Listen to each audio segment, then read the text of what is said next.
Hi everyone, our Bible verse for today is all about Luke 14:27. It says, "Whoever does not bear his own cross and come after me cannot be disciple."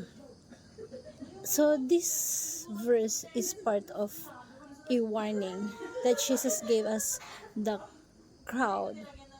Jesus gave to the crowd about the cause of discipline. It means that disciple must be willing to follow Jesus even if it means death. So, topic for today is faithful disciple. Being a disciple requires self-sacrifice. Kung gusto mong i-follow si Jesus, gawin mo kung ano yung ginawa niya. Na talagang sinacrifice niya lahat. Maging follower lang siya ng Diyos Ama. Siya yung leading example ng nagkatawang tao para ipakita yung totoong pagsunod sa ating Diyos Ama. So, discipleship means following Christ's example. Kung ano yung ginawa ni Christ eksakto, kung gusto mo maging disiplo niya, gawin mo kung ano yung eksaktong ginawa niya. Kaya nga siya nagkatawang tao dito sa lupa para pakita sa atin kung ano yung example, yung exact na character ng isang disciple, isang follower. So, a great follower is a great influencer. If you're a good follower, you can create a big impact dun sa mga tao sa paligid mo. Why? Because you know how to follow the right. You know how to obey. You know how to be obedience.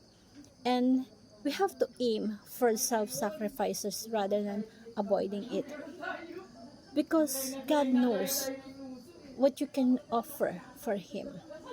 Become imitator of Christ's way of life. So, kung meron kang i-imitate, kung kaya mong i-imitate yung mga idol mo sa dito, na tao lang, regular na tao lang, ini-imitate natin, why not? Bakit hindi mo pa i-imitate yung pinaka Lord of the Lord, highest of the highest? Kung mag-i-imitate ka rin lang ng kung sino lang, yung leader of all leaders, yung Lord of all the Lords, let's imitate of Christ's way of life. And be a great follower, become a great influencer. Sa panahon natin ngayon, napaka-importante what you can do for the greatest good of all dynamic and how you can influence other people around you. So, tanungin mo yung sarili mo, can we practice self-sacrifices on our daily walk as disciple of Christ? Yung mga simpleng bagay na you have to discipline yourself, pati sa pagkain, sa oras, yung mga maliliit na bagay. Imagine yung maliliit na bagay lang yan. But if you can sacrifice that for Jesus, why not? It is very important. And I want to share this simple prayer. Heavenly Father, thank you for calling me to be your disciple. Teach me to embrace self-sacrifices, just as Jesus did. Help me to follow His example all areas of life.